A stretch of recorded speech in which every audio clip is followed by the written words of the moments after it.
Mon Seigneur et mon Dieu, je crois fermement que tu es ici, que tu me vois et que tu m'entends.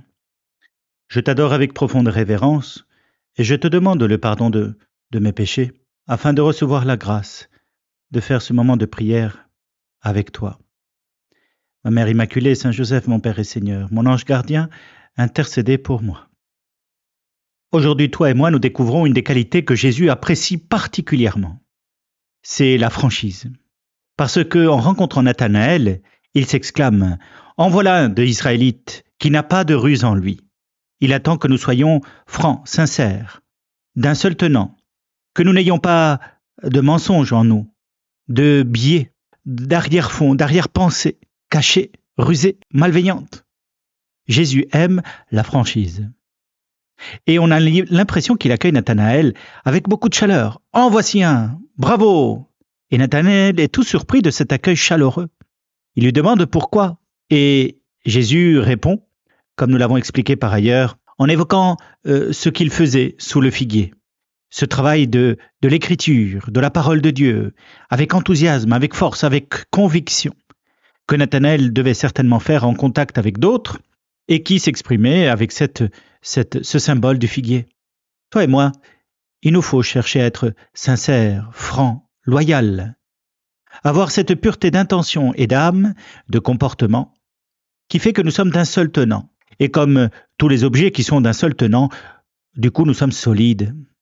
Imagine une cheville de bois, qui serait de biais, tordue, avec un nœud de bois à l'intérieur. Eh bien, au milieu des forces mécaniques qui s'exercent sur la table, sur la charrette ou quoi que ce soit qu'elle tienne, cette cheville risque de craquer. Eh bien, pareil pour un être humain qui a des mensonges en lui, qui a des arrière-pensées, qui manque de simplicité et d'entièreté dans l'engagement. Il risque de craquer à certains moments difficiles de l'existence parce que nous en traverserons tous l'un ou l'autre de ces événements. Seigneur, aide-moi à être franc, loyal, sincère, simple, pur, d'un seul tenant, pour que je puisse être un bon instrument entre les mains de Dieu, bien sûr, pour que je puisse proclamer ta gloire et être comme Nathanaël, accueilli avec toi chaleureusement. Ce qui est surprenant, c'est que Jésus, parce que tu viens d'accueillir Nathanaël et qu'il est tout content de te rencontrer, tu lui fais une promesse étonnante. En citant les Écritures, tu lui dis qu'il verra les anges de Dieu monter et descendre du ciel à la terre. C'est un peu comme s'il disait, tu verras la consistance, la réalité, la force de ces réalités spirituelles qui nous relient le ciel et la terre. Aujourd'hui, l'Église d'ailleurs pointe notre regard sur les 3 archanges, c'est-à-dire les premiers des anges, ceux qui ont une mission particulière parce que nous les retrouvons dans les Écritures. Et dans les Écritures, ils ont une mission. Eh bien, ces 3 anges que l'Écriture a nommés s'appellent Michel, Gabriel et Raphaël, tu le sais.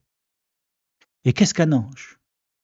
Eh bien, d'abord, tu auras remarqué que tous ces prénoms finissent par « elle », qui en hébreu est une évocation de Dieu.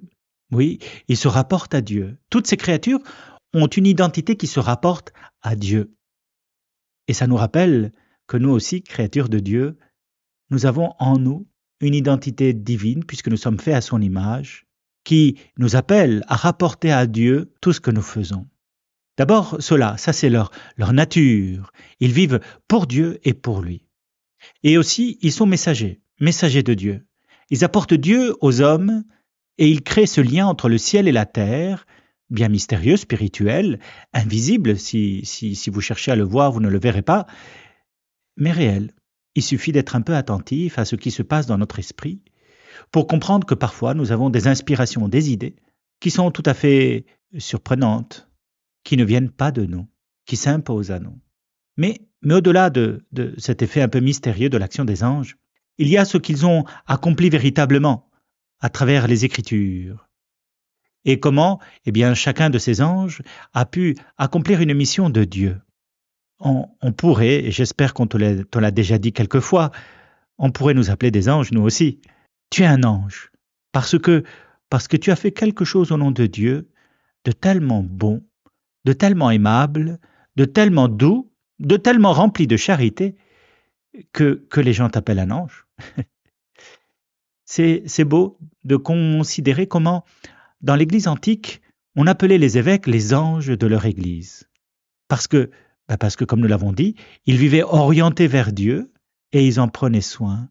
Ils rapportaient à l'Église ce que Dieu leur inspirait de dire. Priez beaucoup pour les personnes qui vous entourent. Et vous leur apporterez de la part de Dieu cette douceur, ce message, cette inspiration qu'il aura déposée dans votre cœur, et vous serez des anges pour eux. Saint Michel, on en entend surtout parler, dans le livre de Daniel, dans la lettre de l'apôtre Saint Jude Thaddée et dans l'Apocalypse. Et on voit que Saint Michel a une fonction particulière, il a une mission. D'abord, qui est comme Dieu? Il défend l'unicité de Dieu, sa grandeur, sa transcendance, sa majesté, l'unicité de Dieu contre le serpent antique, comme le dit Saint Jean. Et effectivement, le serpent induit ce mensonge en chacun d'entre nous, en tous les hommes, en nous faisant croire que Dieu est en concurrence avec nous, que nous devons mettre Dieu à l'écart pour nous-mêmes être, pour que nous puissions devenir plus grands, comme des dieux, dira le serpent, et qu'il aurait donc en quelque sorte porté obstacle à notre liberté. Mais Saint Michel vient nous rappeler que le démon, c'est un accusateur, c'est un menteur, et que nous ne devons pas écouter ce mensonge originel. Dieu n'est pas en concurrence avec l'homme, Dieu ne porte pas atteinte à la liberté de l'homme, bien au contraire, Dieu nous aide à fortifier notre liberté pour accomplir ce qui est bon, ce qui est beau, ce qui est vrai, ce qui est juste. Et toi et moi, nous savons, puisque nous voulons faire cela tous les jours, qu'il en faut de la force d'âme, qu'il en faut de la volonté pour réaliser un tant soit peu de bien. Dieu a voulu nous le révéler à travers ses archanges. Or, qui est comme Dieu? Personne. Alors quand l'homme se tourne vers Dieu, il reçoit le plus grand trésor. Saint Gabriel, on en entend parler dans l'Évangile selon Saint Luc lors de l'Annonciation. Il est celui qui annonce à Marie qu'elle va apporter au monde le Rédempteur. Il est celui qui annonce, qui donne sa vocation et qui permet à Marie de donner sa chair humaine au Verbe éternel de Dieu, au Fils de Dieu. Imagine que Saint Gabriel t'appelle à lui donner ton corps, pour que par ton entremise, par ce corps, tu puisses apporter le Verbe de Dieu, le Rédempteur à ce monde. Et oui, comme le dit l'Apocalypse, « Voici que je me tiens à la porte et je frappe. Si quelqu'un entend ma voix et ouvre la porte, j'entrerai chez lui. Je prendrai mon repas avec lui et lui avec moi. » Le Seigneur continue d'appeler pour que nous puissions être les réceptacles de sa parole et qu'à travers l'entremise de notre engagement, nous puissions faire advenir dans ce monde le Verbe de Dieu. Demandons au Seigneur et à Saint Gabriel de nous révéler quelle est notre vocation. Qu'est-ce qu'il veut que nous fassions? Parce que Dieu a voulu compter sur notre participation pour bâtir son royaume. Il a besoin que toi et moi et d'autres encore puissent apporter leur réponse, leur fiat, leur oui à Dieu quand ils entendront la parole de l'ange, Saint Gabriel. Mais parfois, c'est nous-mêmes qui devons être des anges pour les autres et les appeler au nom du Christ. Enfin, Saint Raphaël, on en parle surtout dans le livre de Tobie. Et vous vous rappelez, il a fait deux choses essentiellement. D'abord, il a permis que Tobie et Sarah se marient. Il a guéri leur amour.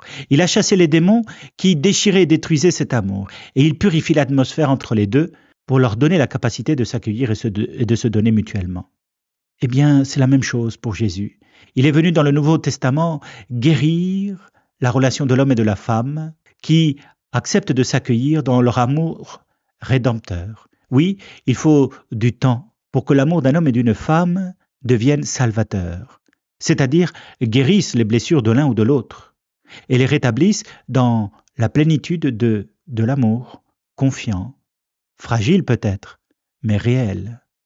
Il fait, le Seigneur, du mariage un sacrement qui devient comme une force qui guérit, une force qui permet d'avancer, qui permet la réconciliation, qui purifie l'atmosphère et guérit les blessures, comme autrefois l'ange Saint Raphaël a réalisé cela entre Tobie et Sarah.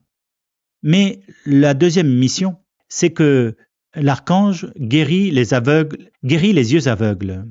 Et ainsi nous comprenons que Saint Raphaël peut nous guérir d'être aveuglés par les préoccupations de ce monde qui nous feraient oublier Dieu. Il nous faut prier Saint Raphaël pour que toi et moi et personne autour de nous n'oublie Dieu, n'oublie de vivre en sa présence et d'accueillir sa grâce qui régénère, fortifie, réconcilie, pardonne, unifie. Dieu nous donne tout en demeurant dans son amour, pour que nous-mêmes, à notre tour, nous puissions tout donner par amour. Je te remercie, mon Dieu, de tous les actes d'amour, les inspirations et les résolutions que tu m'as donnés pendant ce temps de prière. Je te demande la force et la grâce de pouvoir les pratiquer. Ma Mère Immaculée, Saint Joseph, mon Père et Seigneur, intercédez pour moi. Mon ange gardien, les saints archanges, priez pour nous.